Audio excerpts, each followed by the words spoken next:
আল্লাহর সাথে যারা পাল্লা দিয়েছে, আল্লাহর সাথে যারা ক্ষমতা দেখায়েছে, তারা জমিনে টিকে থাকতে পারে নাই। কথা বলেন ঠিক কিনা? নমরুদ ক্ষমতা দেখিয়েছিলেন, আল্লাহ পাক তাকে মশা দিয়ে সাইজ করেছিলেন। ফিরাউন ক্ষমতা দেখাইছিলেন, আল্লাহ পাক তাকে সুবায়া মেরেছিলেন। সাদ্দাত ক্ষমতা দেখিয়েছিলেন, আল্লাহ পাক সাদ্দাতকে এমন ভাবে মেরেছেন এক পা জমিন থেকে পা উঠাতে পারে না। ঠিক না বেঠিক? সুতরাং যারাই ক্ষমতা দেখাবে আল্লাহ পাক এমন ভাবে ধরবে, নমরুদ, ফিরাউন, আবু জেহেলের মতো নিকৃষ্ট ভাবে জমিন থেকে বিদায় করে দিবে, যাদের জন্য আকাশও কাঁপবে না, বাতাসও কাঁপবে না, ইন্না লিল্লাহ পড়ার লোকও থাকবে না। যারা বলে কোরআন চলবে না, ইসলাম চলবে না, কোরআনের আইন সমাজে চলবে না, কোরআনের বিধান সমাজে চলবে না, কোরআন যেখানে হবে সেখানে হট্ট গন্ডগোল বাঁধিয়ে দিতে হবে, মারামারি সৃষ্টি করে দিতে হবে, মাহফিলের জন্য অনুমতি নেওয়া লাগবে, অনুমতি দেওয়া হবে না। কোরআনের মাহফিলে কোনো অনুমতি হবে না। বাংলাদেশে কনসার্ট হয়, বাংলাদেশে গান বাজনা হয়, বেশ্যাবৃত্তি হয়, নগ্ন ছবি হয়।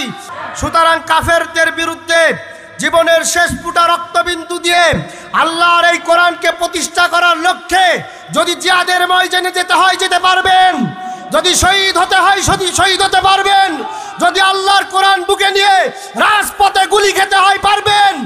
কে কে পারবেন? দুই হাত তুলে আমার আল্লাহকে দেখায় দেন। আল্লাহ তাআলা বলেন, ওয়ালাকাদ ইয়াসসারনাল কুরআনা লিযিকরি ফাহাল মিন মুদ্দাকির। জোরে বলি আল্লাহু আকবার। আল্লাহ তাআলা বলেন, আমি আমার বান্দার জন্য কোরআনকে সহজ করে দিয়েছি, কোরআনকে সহজ করে দিয়েছি এই জন্য যাতে করে আমার বান্দা কোরআন থেকে হেদায়েত গ্রহণ করতে পারে। সুবহানাল্লাহ। হেদায়েত নিতে হবে কোন কিতাব থেকে? একটু জোরে বলেন, কোন কিতাব থেকে?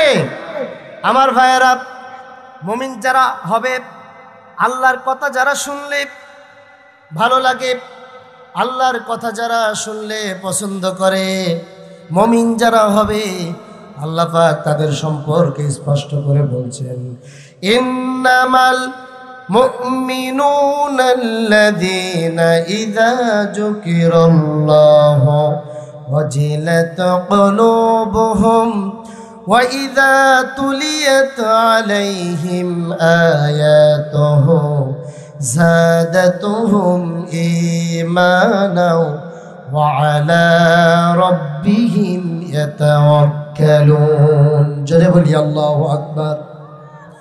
আল্লাহ তাআলা বলেন, হে নবী আপনি বলুন, আল্লাহর কোরআন যারা পছন্দ করে, আল্লাহর ইসলাম যারা পছন্দ করে, তাদের সামনে যখন আল্লাহর কোরআন থেকে আয়াত পেশ করা হয় এবং কোরআনের বর্ণনা বলা হয়, কোরআনের বর্ণনা পেশ করা হয়, কোরআনের কথা শোনার সাথে সাথে তাদের অন্তরগুলো কেঁপে কেঁপে ওঠে।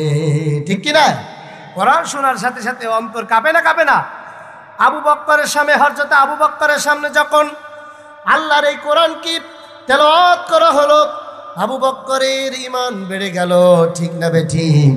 আর আবু জেহেলের সামনে যখন কোরআন তেলাওয়াত করা হলো, আবু জেহেলের শয়তানি বেড়ে গেল। ঠিক না বেঠিক?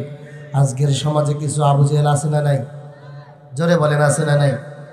ঈমানদার যারা কোরআন শুনলেই ঈমান বাড়ে। আল্লাহু আকবার। শুধু ঈমান বাড়ে না, আল্লাহ পাক বলছেন ঈমান দ্বিতীয় নম্বর ঈমানের যে ধারা আছে, আল্লাহ তাআলা বলছে দ্বিতীয় নম্বর যখন কোরআন শোনে, শোনার সাথে সাথে গায়ের সমস্ত পশমগুলো খাড়া হয়ে যায়।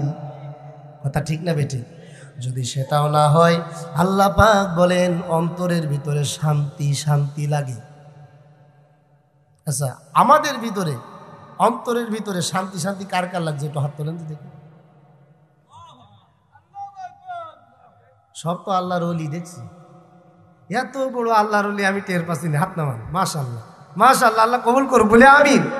আচ্ছা, ঈমান শুনলে, কোরআন শুনলে ঈমান বাড়ে, এটা ভালো লক্ষণ না খারাপ লক্ষণ? কথা বলেন, ভালো লক্ষণ কিরা? আর যারা কোরআন শোনার পরে আল হাক্কু মুররুন, হক কথা শোনার পরে যাদের তিতে লাগে, ভালো লাগে না, এরা কেরা?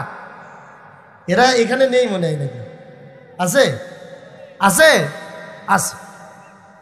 আমার ভাইয়েরা, শুধু ঈমান বাড়ে না, আল্লাহ পাক অন্যত্রে বলছেন, শেষ কথা আয়াতের শেষ অংশে আল্লাহ বলছেন, ওয়া ইযা তুলিয়াত আলাইহিম আয়াতুহু যাদাতুহুম ঈমানাও ওয়া আলা রাব্বিহিম ইয়াতাওয়াক্কালুন। জোরে বলি আল্লাহু আকবার।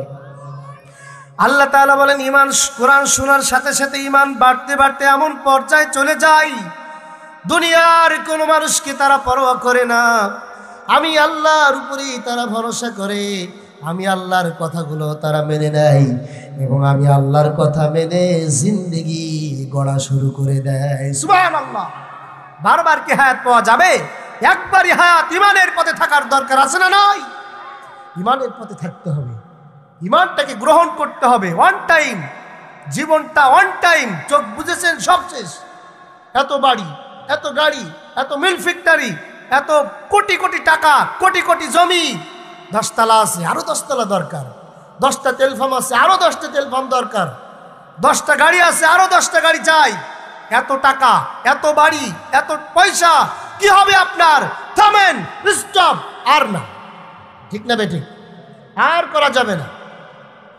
এজন্য ঈমানের পথে যারা চলে তারা টাকার দিকে চলে না, ঠিক না বেঠিক? টাকা মারহাবা বলবেন না? এই দেখেন সময় বাড়াই দিচ্ছে, একটু জোরে বলেন মারহাবা। আমার ভাইয়েরা, ঈমানের পথে যারা চলবে, আল্লাহর কথা যারা মানবে, তাদের কোনো টেনশন নাই, কোনো ভয় না। আছে নাকি? জোরে বলেন, আছে নাকি? আর যারা ঈমানকে পরিহার করবে, ঈমানকে পছন্দ করবে না, ঈমানের দাবি পূরণ করবে না, তারা কোনোদিন এই দুনিয়াতে কল্যাণকার হতে পারবে না, আখিরাতেও তারা কোনো কল্যাণকার হতে পারবে। এজন্য ঈমান আনতে হবে নাকি কাফের চরিত্র গ্রহণ করতে হবে? ঈমান আনতে চান কে কে? একটু হাত তোলেন তো দেখি। মারহাবা বলেন। আল্লাহ রসুল বলছেন, শেষ জামানায় এমন একটা সময় আসবে, মানুষ সকালে ঈমানদার থাকবে, বিকেলে কাফের হয়ে যাবে। বিকেলে ঈমানদার থাকবে, আবার সকালে কাফের হয়ে যাবে। রাত্রে ঈমানদার থাকবে, আবার সকালে কাফের হবে। সকালে ঈমানদার থাকবে, আবার রাত্রে কাফের হবে। এরকম হবে কিনা? এজন্য আমার ভাইয়েরা, ঈমানটাকে টিকিয়ে রাখার জন্য, ঈমানকে মজবুত রাখার জন্য কোরআন শিখার দরকার আছে না নাই? কোরআন শিখার দরকার আছে না নাই? আমার ভাইয়েরা আমার, কোরআনটাকে শিখতে হবে। যেহেতু ঈমানের দাবি পূরণ করতে গেলে কোরআনের বাইরে যাওয়ার কোনো পথ নাই। আছে নাকি? একটু জোরে বলেন, আছে নাকি? ঈমানটাকে ধরে রাখার জন্য কোরআন দরকার। কি দরকার? এজন্য আল্লাহ পাক সর্বপ্রথম বান্দাদেরকে তাগিদ করে বললেন, ওহী করলেন জিবরাইলের মাধ্যমে, ওহী নাজিল করলেন। আল্লাহ পাক জিবরাইলের মাধ্যমে বিশ্ব নবীর কাছে ওহী নিয়ে গেলেন। বিশ্ব নবীর বয়স তখন 39 আর 40 বছরের মাঝখান বরাবর। কত বয়স? 39 এবং 40 বছরের মাঝখান বরাবর। বিশ্ব নবী তখন হেরা গুহায় অবস্থান করতেন। কোন গুহা? হেরা গুহা।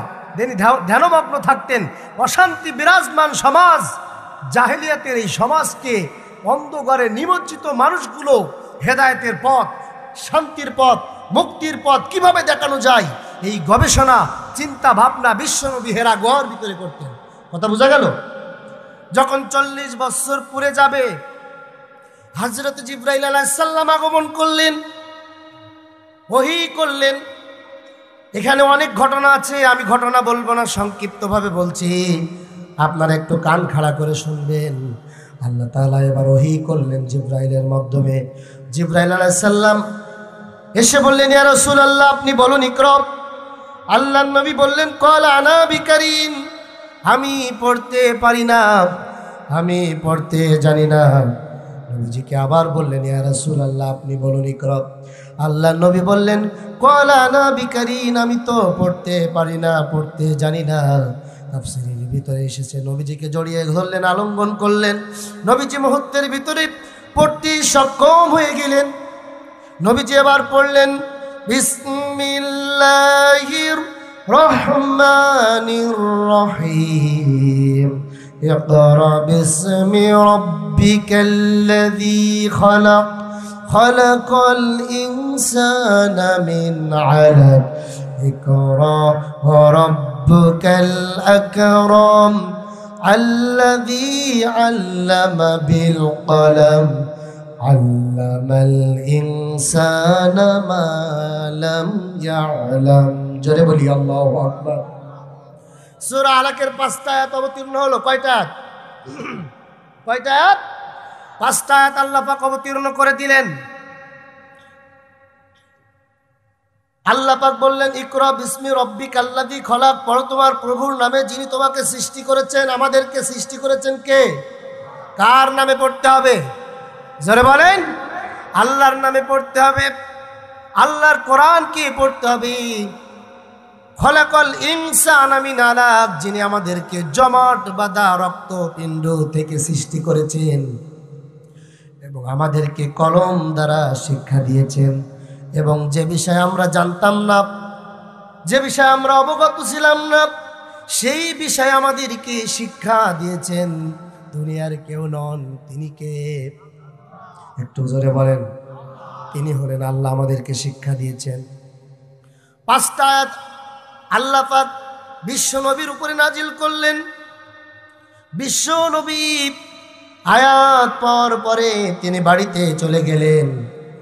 বাড়িতে যে হযরতে খাদিজার কাছে গিয়ে বললেন, খাদিজা আমি ভয় পেয়েছি, আমাকে তুমি কম্বল দিয়ে ঢেকে দাও। খাদিজা কম্বল দিয়ে ঢেকে দিলেন। আল্লাহ পাক আবার ওহী নাজিল করছে। বলি আল্লাহু আকবার। আল্লাহ পাক আবার ওহী নাজিল করছে। আল্লাহ পাক বলছেন, ইয়া আইয়ুহাল মুত্তাসির কুম ফাআনজির ওয়া রাব্বাকা ফাকাব্বির ওয়া সিয়াবাকা ফাতাহহির। জোরে বলি আল্লাহু আকবার। আল্লাহ তাআলা বলে, হে নবী আপনি উঠুন, আপনাকে হে চাদর আবৃত ব্যক্তি, কম্বল আবৃত ব্যক্তি, আপনি উঠুন। কুম ফাআনজির, উঠে যাও। ওয়া রাব্বাকা ফাকাব্বির, আল্লাহর নামে তাকবীর প্রদান করে দাও, আল্লাহর নামে তাকবীর দিয়ে দাও। আমরা তাকবীর দেব কার নামে? দ্বিতীয় ওহী আল্লাহ পাক যেটা বললেন সেটা তাকবীর দেওয়ার ঘোষণা করলেন। আজকে এমন মাহফিল দেখা যায়, বাংলাদেশের এমনও প্রান্তর পাওয়া যায় যেখানে আল্লাহর কোরআনের তাকবীর, আল্লাহর নামের তাকবীর দিকে দিলে সহ্য করতে পারে।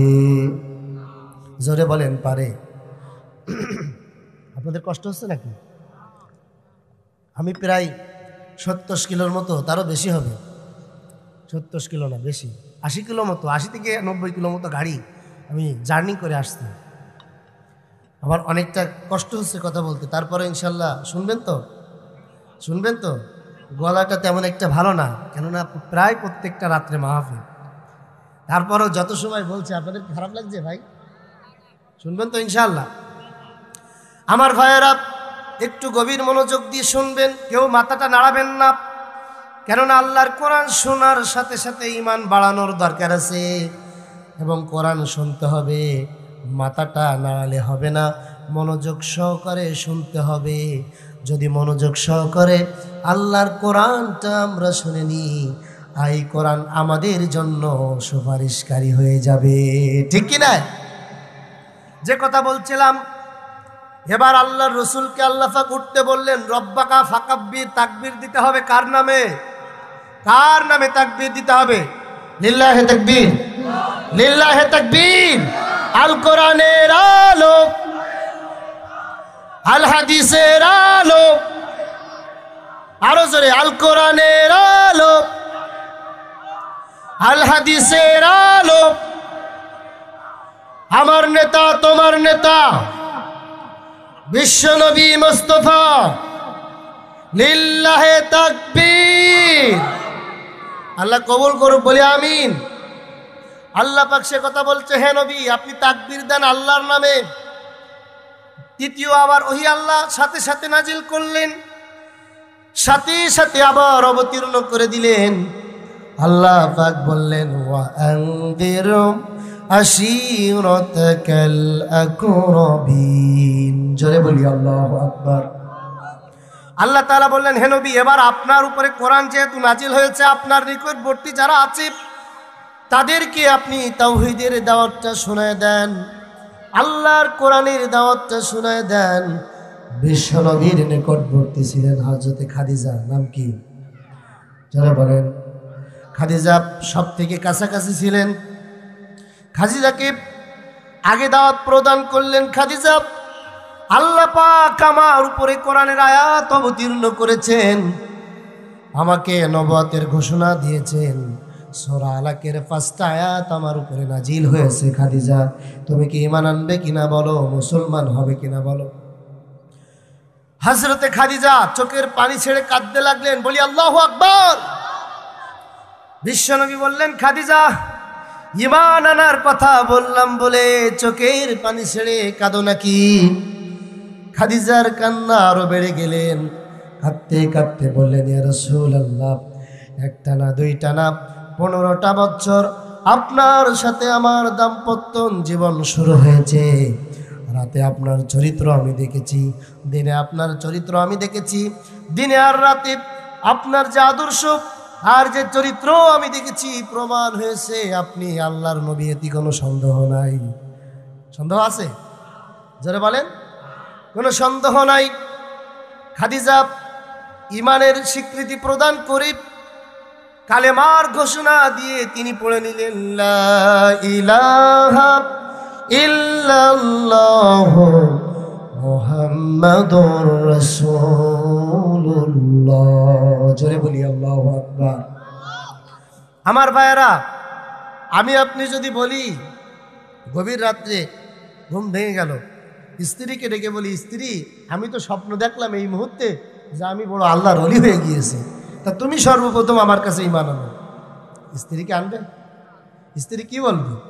যে তুমি কয় নম্বর ওলি, আমার চেয়ে ভালো আর কেউ জানে না। আল্লাহর রাসূল কত চরিত্রের অধিকারী ছিলেন। স্ত্রী দাওয়াত দেওয়ার সাথে সাথে স্ত্রী গ্রহণ করলেন। আল্লাহু আকবার।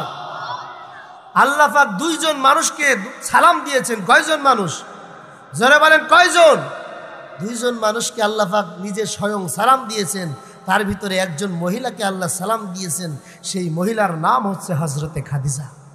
আল্লাহু আকবার বলবেন না? আমার ভাইয়েরা, কত দাম ছিল। বিশ্বনবীর সাথে কষ্টের জীবন খাদিজার কেটেছে। একটু শুনবেন খাদিজার কথা? একটু কি বলবো? কষ্টের জীবন কেটেছে। খাদিজা পায়ে কাপড় পেঁচায়া উত্তপ্ত গরম পাথরের উপরে পা দিয়া বিশ্বনবীর জন্য হেরা গুহায় দিনে 2 বার খাবার পৌঁছিয়ে দিতেন। কয়বার? হেরা গুহাটা 3 মাইল উঁচু। কয় মাইল? হাজি সাহেব আছেন এখানে, যারা হাজি জিজ্ঞেস করবেন, হেরা গুহাটা কয় মাইল উঁচু? 3 মাইল। একটা সুস্থ মানুষের হেরা গুহায় উঠতে 55 মিনিট সময় লাগে। আর একজন মহিলা মানুষের দিনে 2 বার বিশ্বনবীর জন্য খাবার পৌঁছিয়ে দিতেন। কাফের বেঈমানদের চোখ এড়ায়। কি মনে করেন আপনি? এই স্যাক্রিফাইস আল্লাহ রসুলের জন্য সব আল্লাহর রাস্তায় দান করেছিলেন। মক্কার সব থেকে বড় একজন ব্যবসাদার হযরতে খাদিজা ছিলেন। তার সম্পদের কোনো অভাব ছিল না, সব দান করে দিয়েছেন, সব আল্লাহ রসুলের জন্য অফ করে দিয়েছেন। আল্লাহ তার স্যাক্রিফাইসকে এত পছন্দ করলেন, তাকে এত পছন্দ আল্লাহ করলেন যে তাকে আল্লাহ স্বয়ং সালাম দিলেন। তাও সুবহানাল্লাহ বলবো না? আমার ভাইয়েরা, বিশ্বনবী দাওয়াত দিলেন, খাদিজা গ্রহণ করলেন, স্বীকৃতি প্রদান করলেন। এরপর বিশ্বনবী দাওয়াত নিয়ে গেলেন হযরতে আবু বকরের কাছে। আবু বকরের কাছে গিয়ে বললেন, আবু বকর, আল্লাহ পাক আমার উপরে কোরআনের আয়াত অবতীর্ণ করেছে। আবু বকর, তুমি ঈমান আনবে কিনা বলো, মুসলমান হবে কিনা বলো। হযরতে আবু বকর তিনি বললেন, প্রাণের ভাই মোহাম্মদ, এই মক্কা নগরীতে তোমার সাথে আমার 20 বছরের সম্পর্ক। আল্লাহু আকবার। তোমার সাথে ব্যবসায়িক লেনদেন হয়েছে, অনেক জায়গায় সফরে গিয়েছি, একসাথে ব্যবসা করেছি, অনেক দাওয়াতও খেয়েছি, অনেক জায়গায় ঘুরেছি। 20টা বছরের ভিতরে তোমার জবান দিয়ে কোনোদিন একটা বাজে কথা, একটা খারাপ কথা শুনি নাই। প্রমাণ হয়েছে তুমি আল্লাহর নবী, এতে কোনো সন্দেহ নাই। হযরত আবু বকর তিনি ঈমানের ঘোষণা দিয়ে কালেমা তিনিও পড়ে নিলেন, লা ইলাহা।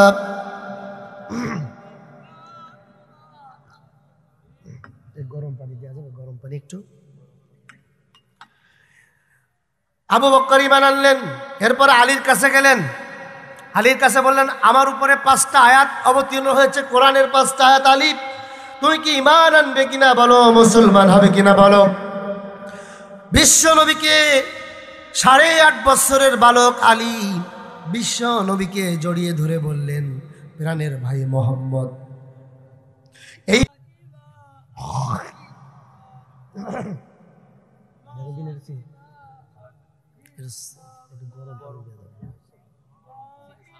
হ্যাঁ, আমি বারবার বললাম একটু গরম। আমার ভাইয়েরা, এবার বিশ্বনবী এভাবে কালেমার দাওয়াত দিচ্ছেন। পর্যায়ক্রমে মুসলমানের সংখ্যা মক্কা নগরীতে বাড়ছে। আল্লাহ রসুল কোরআন পাওয়ার পরে মক্কা নগরীতে পর্যায়ক্রমে শত শত মুসলমান হয়ে যাচ্ছে। আল্লাহু আকবার। আবু জেহেল, আবু সুফিয়ান, উতবা, সাইবা, মুগীরা তারা চিন্তা করছে, মোহাম্মদ যেটা শুরু করেছে এভাবে যদি চলতে থাকে তাহলে আমাদের নেতাগিরি মক্কার জমিনে আর থাকবে না। থাকবে? আমাদের নেতাগিরি শেষ হয়ে যাবে। সুতরাং মোহাম্মদকে আর বাড়তে দেয়া যাবে না। আহারে, বিশ্বনবী কি সুন্দর কোরআন তেলাওয়াত করতেন। আবু জেহেল, আবু লাহাব পর্যন্ত কোরআন তেলাওয়াত শুনতো। আল্লাহু আকবার। একদিন গভীর রজনীতে আবু জেহেল, আবু সুফিয়ান, উতবা, সাইবা 4 জন বিশ্বনবীর 4 কিনারায়, কুটুরের 4 কিনারায় দাঁড়িয়ে গেলেন। বিশ্বনবী সূরা বাকারা তেলাওয়াত করলেন। আল্লাহু আকবার। সূরা বাকারা পড়লেন, সূরা ইমরান পড়লেন, সূরা নিসা পড়লেন। পড়তে পড়তে রাত প্রায় শেষ হয়ে গেল। ফজরের আজান যখন হয়ে যাবে, মসজিদ আজান দিচ্ছেন, আসসালাতু খায়রুম মিনান নাওম।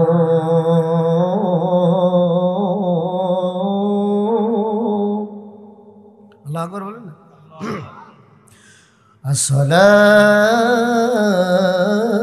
আসসালাতু খায়রুম মিনান নাওম। আল্লাহু আকবার। ফজরের আজান হয়ে গেল। মক্কার মসজিদে প্রবাদ হয়ে গেল।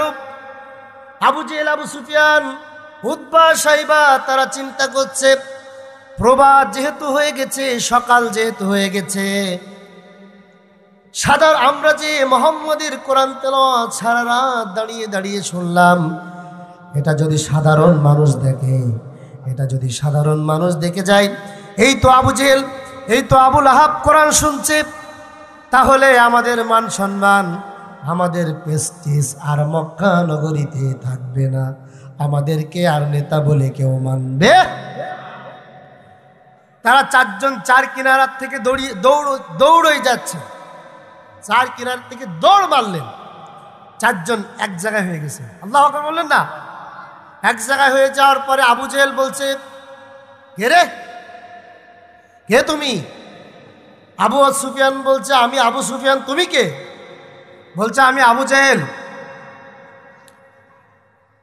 আবু জেহেল বলছে, এখানে তুমি কি করো? আবু সুফিয়ান বলছে, তুমি কি করো আগে সেটা বলো, নেতাগিরি কিন্তু সব জায়গায় চলে না। তুমি এখানে কি করছিলে? আবু জেহেল বলছে, কি বলবো, সারা রাত দাঁড়িয়ে দাঁড়িয়ে মুহাম্মাদের কোরআন তেলাওয়াত শুনছিলাম। কখন যে সকাল হয়ে গেছে, কখন যে প্রভাত হয়েছে আমি টের পাই নাই, আমি দেখতে পাই নাই। সুতরাং মুহাম্মাদের কোরআন বড় ভালো লাগছিল। ও আবু সুফিয়ান, ও আবু জেহেল, এটা কোনো সাধারণ মানুষের কথা হতে পারে না। এটা কোনো বৈজ্ঞানিক, দার্শনিক, কোনো জ্ঞানী গুণী সাহিত্যিকের কথা হতে পারে না। লাইসা হাযা কালামাল বাশার, এটা আল্লাহর পক্ষ থেকে নাজিলকৃত কোরআনে হাকিম। আল্লাহু আকবার। কষ্ট হচ্ছে ভাই? কষ্ট হচ্ছে? আমার ভাইয়েরা, আবু জেহেল বলল, আবু সুফিয়ান শোনো, কালকে থেকে তুমি কিন্তু মুহাম্মাদের কোরআন শুনতে আসবা না, মুহাম্মাদের তেলাওয়াত শুনতে আসবা না। আবু জেহেল বলল, আবু সুফিয়ান বলল, উতবা বলল, সাইবা বলল, হাতে হাত রাখো, আসবা না, কিন্তু মুরাকাবা করো, প্রতিজ্ঞা করছো আসবা না, নিষেধ করে দিলাম, কালকে কিন্তু তোমরা কেউ আসবে না। ঠিক আছে, আসবো না, চলে গেল। দ্বিতীয় রজনীতে আবার আসলেন। আল্লাহু আকবার বলেন, জোরে বলেন তো আল্লাহু আকবার।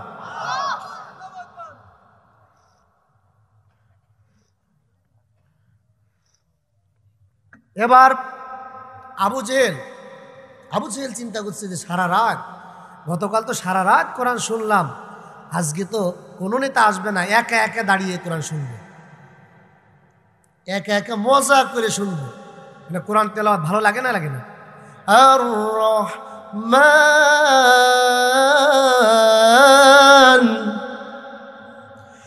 আল্লামাল কুরআন খলাকাল ইনসান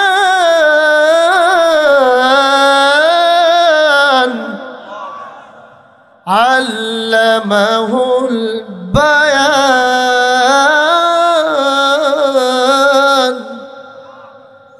ভাল লাগছে না? কথা বলেন, ভালো লাগে কি না?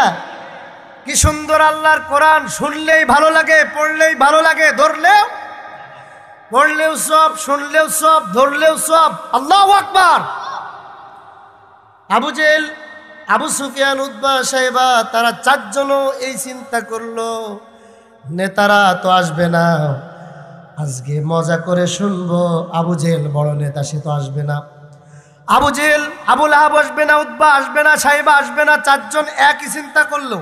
আবার চারজন দ্বিতীয় রজনীতে মক্কা নগরীতে আল্লাহর রসুলের কুঠুরে চারজনে চার কোনায় দাঁড়িয়ে গেছে। তাও সুবহানাল্লাহ বলবেন না? সারা রাত কোরআন শুনলো, শুনতে শুনতে আবার মক্কার মসজিদে আজান শুরু হয়ে গেল। আল্লাহু আকবার, আল্লাহু আকবার, আল্লাহু আকবার,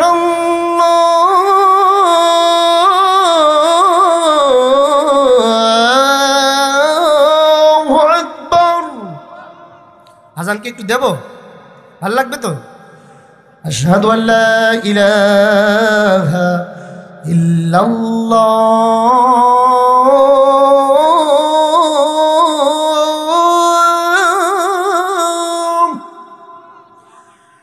আশহাদু আল্লা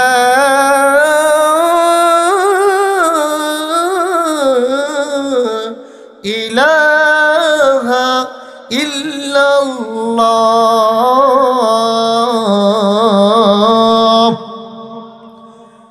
আশহাদু আন্না মুহাম্মাদুর রাসূলুল্লাহ,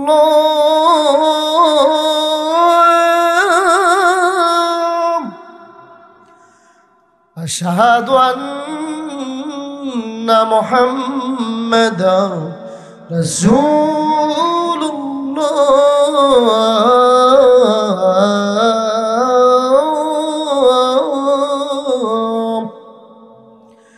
হাইয়া আলাস সালাহ,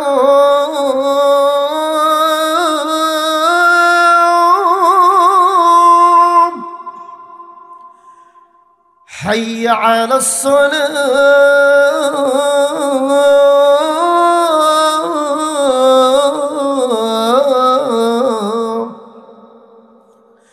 হাইয়া আলাল ফালাহ,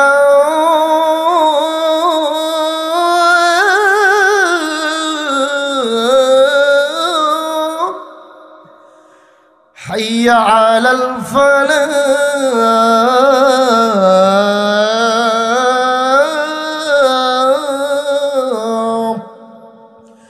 الله أكبر، الله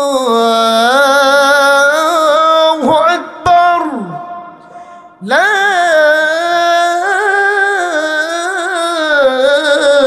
إله إلا الله. জোরে বলেন। মক্কার মসজিদে আজান শেষ হয়ে গেল।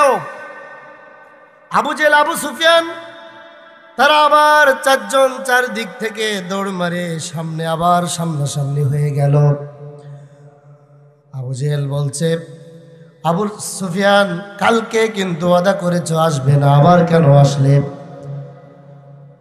আবু সুফিয়ান বলছে, নেতাজি, সব জায়গায় নেতাগিরি চলে না, সব জায়গায় মাতব্বরি চলে না, তুমি নেতা হয়ে তুমি কেন আসলে?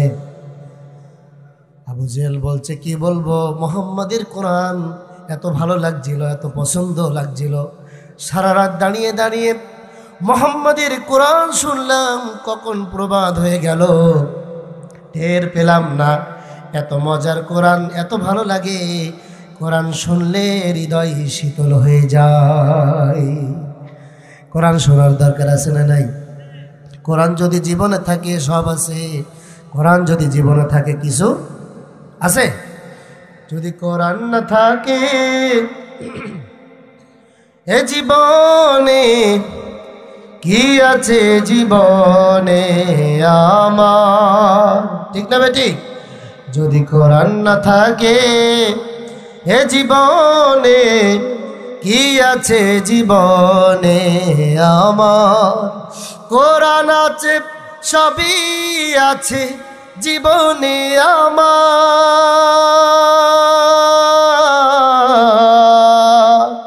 কোরআন নাই কিছু নাই, ব্যথারি পাহাড়, ঠিক কিনা? কোরআন আছে, সবই আছে জীবনে আমার।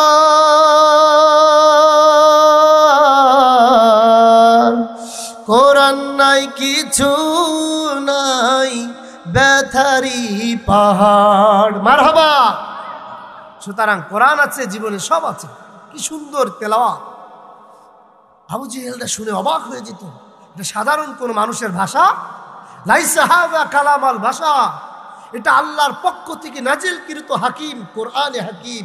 গোটা পৃথিবীতে আল্লাহ পাক মানুষের জন্য অফ করে দিয়েছেন। সুবহানাল্লাহ। আবু জেহেল আবু সুফিয়ান এবার তারা বলছে, কোরআন তো সারা রাত দাঁড়িয়ে দাঁড়িয়ে শুনলাম, কত সুন্দর লাগে, কিন্তু ও আবু জেহেল, ও আবু সুফিয়ান, উতবা সাইবা, শুনে রেখে দাও, কোরআন যদি আমরা মেনে নিই, কোরআনের আইন যদি মেনে নিই, কোরআনের বিধান যদি আমরা মেনে নিই, তাহলে সমাজে আমাদের কেউ নেতা বলে গ্রহণ করবে? করবে? করবে না। সুতরাং কোরআন মানা যাবে। কালকে থেকে আইন পাশ করব, আইন করে বন্ধ করতে হবে। এবার মুখোমুখি বন্ধ করলেই হবে না, এবার কি করা লাগবে?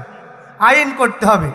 চারজনে পার্লামেন্টে আবু জেহেল, আবু সুফিয়ান, উতবা সাইবা তারা কোরআনের বিরুদ্ধে আইন পাশ করলো। নাউজুবিল্লাহ বলবেন না তাও। আচ্ছা, কোরআনের বিরুদ্ধে আইন পাশ করে জমিনে কেউ টিকে থাকতে পারবে? আমাদের সারা পৃথিবীতে আজকে দেখছেন কোরআনের বিরুদ্ধে আইন চলে না? চলে না? চলে কি না? কোরআনের বিরুদ্ধে মানুষ আইন পাশ করছে, কিন্তু এই আইনটা কিছু সময়ের জন্য, ঠিক না বেঠিক? আল্লাহর আইন কোরআন আছে না নাই? কাফেররা আইন পাশ করলো। কি আইন পাশ করলো কাফেররা? কাফেরদের আইনটা আল্লাহ পাক আবার কোরআনে কোট করলেন। তাও সুবহানাল্লাহ বলবো না? আবু জেহেল আবু সুফিয়ান, উতবা সাইবা, মুগীরা আইন পাশ করলেন। আইনটা তারা এত সুন্দর করে করলেন, কোরআন বন্ধ করতেই হবে, সুতরাং আইনটা পাশ করলেন। আল্লাহ পাক সে আইনটা আবার সূরা হামিম সিজদার 26 নম্বর আয়াতে উল্লেখ করলেন। আল্লাহু আকবার বলেন। আল্লাহ পাক এবার বললেন, কাফিররা কি আইন পাশ করেছিল? কাফেররা বলেছিল, ওয়াকালাল্লাযীনা কাফারু লা তাসমাউ লিহাযাল কুরআন ওয়ালগাউ ফিহি লাআল্লাকুম তাগলিবুন। জোরে বলি আল্লাহু আকবার। কাফেররা বলল, ওয়াকালাল্লাযীনা কাফারু, তারা বলল, লা তাসমাউ লিহাযাল কুরআন, সমাজের মানুষ কি কোরআন শুনতে দিয়া যাবে? যেখানে কোরআনের আলোচনা হবে, কোরআনের কথা হবে, কোরআনের তাফসীর হবে, ওয়াজ মাহফিল হবে, কোরআনের জলসা যেখানেই হোক না কেন, কোরআনের আলোচনা যদি পার্লামেন্টে হয় অথবা রান্নাঘরে হয়, যেখানেই কোরআনের আলোচনা হবে লাআল্লাহুম তাগলিবুন, আমরা কোরআনের মাহফিলে বাধা সৃষ্টি করব, হট্টগণ্ডগোল বাঁধিয়ে দেব, বিপর্যয় সৃষ্টি করে দেব, এমন পরিবেশ আমরা করে দেব যাতে করে কোরআন মানুষ কোরআন শুনতে না পারে। হট্টগণ্ডগোল আজকে কোরআনের মাহফিলে হয় না? হয় না? জোরে বলেন, হয় কি হয় না? এই তো কিছুদিন আগে এক জায়গায় আলোচনা করলাম, আল্লাহর কোরআনের আইন নিয়ে কথা বলার পরে চেয়ারম্যান আমাকে ধমক দিলেন। একটা চেয়ারম্যান, এখনো ভিডিও ভাইরাল আছে, হাজার হাজার লক্ষ লক্ষ মানুষ দেখেছে ভিডিওটা, লক্ষ লক্ষ মানুষ দেখেছে। চেয়ারম্যান আমাকে ধমক দিলেন, কোরআনের আইন সহ্য হচ্ছে, আল হাক্কু মুররুন, ওর হক কথা ভালো লাগি, কোরআনের আইনের বিরুদ্ধে সাথে সাথে বাধা দিলেন, বাধা সৃষ্টি করলেন। আল্লাহ পাক সুন্দর করে স্পষ্ট করে বললেন, এটা হচ্ছে আবু জেহেলের তৈরি করা ষড়যন্ত্র, যেটা সাধারণ মানুষ আজকে কোরআন শোনার পরে আবু জেহেলের নাতিপুতি যারা আছে, আবু জেহেলের রক্ত যাদের রক্তের ভিতরে ঢুকছে, আবু জেহেলের অনুসারী যারা, আবু লাহাবের যারা অনুসারী, তারা কোরআনের আইন পছন্দ হয় না, এজন্য সাথে সাথে কোরআনের বিরুদ্ধে প্রচার করেছে। ঠিক কিনা? কোরআনের বিরুদ্ধে যারা কথা বলে এদের ইমান কি থাকে? কথা বলেন, থাকে? আবু জেহেল, আবু সুফিয়ান ওই সময় আইন পাশ করেছিলেন। আজকে আবু জেহেলের তৈরি করা আইন, কারণ কি, এক সমাজের নেতারা, বিশেষ করে যারা পাতি নেতা, তারা এই আইনকে সমাজে প্রচার করতে চায়। ঠিক কিনা? যারা বলে কোরআন চলবে না, ইসলাম চলবে না, কোরআনের আইন সমাজে চলবে না, কোরআনের বিধান সমাজে চলবে না, কোরআন যেখানে হবে সেখানে হট্টগণ্ডগোল বাঁধিয়ে দিতে হবে, মারামারি সৃষ্টি করে দিতে হবে, মাহফিলের জন্য অনুমতি নেওয়া লাগবে, অনুমতি দেওয়া হবে না, কোরআনের মাহফিলে কোনো অনুমতি হবে না।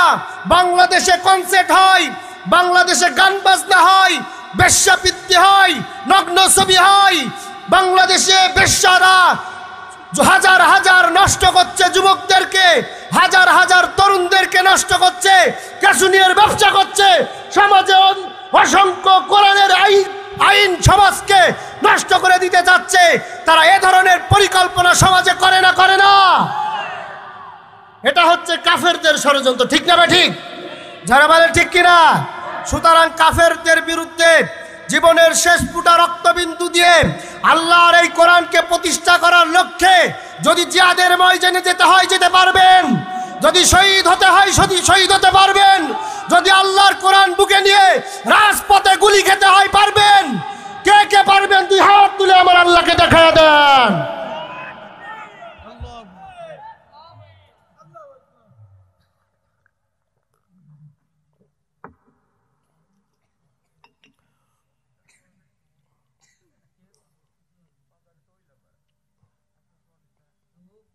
কোরআনের মাহফিলে 144 ধারা আছে না নাই? আল্লাহর জান্নাতে 288 ঝোলানো রয়েছে। ঠিক না ঠিক? আল্লাহর জাহান্নামে 288 ঝোলানো আছে, আল্লাহর জাহান্নামে নিক্ষিপ্ত হবে। কোনো কাফের মুশরিককে আল্লাহ ছেড়ে দিবেন না।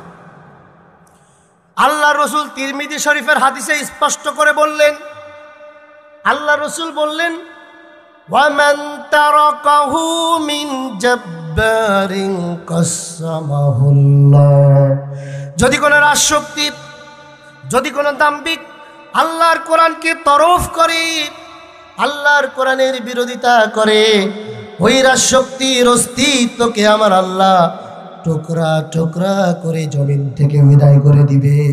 ঠিক না বেটি? সুতরাং ক্ষমতার বাহাদুরি দেখায় লাভ নাই। ক্ষমতা দেখাইছিলেন ফেরাউন, দেখতে পেরেছে? ক্ষমতা দেখাইছিলেন নমরুদ, ক্ষমতা দেখাইছিলেন আবু জেহেল, ক্ষমতা দেখাইছিলেন আবু লাহাব, উতবা, সাইবা, মুগীরা। ঠিক কিনা বলেন? আল্লাহর সাথে যারা পাল্লা দিয়েছে, আল্লাহর সাথে যারা ক্ষমতা দেখাইছে, তারা জমিনে টিকে থাকতে পারে না। এই কথা বলেন ঠিক কিনা? নমরুদ ক্ষমতা দেখিয়েছিলেন, আল্লাহ পাক তাকে মশা দিয়ে সাইজ করেছিলেন। ফিরাউন ক্ষমতা দেখাইছিলেন, আল্লাহ পাক তাকে সুবায়া সুবায়া মেরেছিলেন। সাদ্দাত ক্ষমতা দেখিয়েছিলেন, আল্লাহ পাক সাদ্দাতকে এমন ভাবে মেরেছেন এক পা জমিন থেকে পা উঠাতে পারে না। ঠিক না বেঠে? সুতরাং যারাই ক্ষমতা দেখাবে আল্লাহ পাক এমন ভাবে ধরবে, নমরুদ, ফিরাউন, আবু জেহেলের মতো নিকৃষ্ট ভাবে জমিন থেকে বিদায় করে দিবে, যাদের জন্য আকাশও কাঁপবে না, বাতাসও কাঁপবে না, ইন্না লিল্লাহ পড়ার লোকও থাকবে না। কষ্ট হচ্ছে ভাই?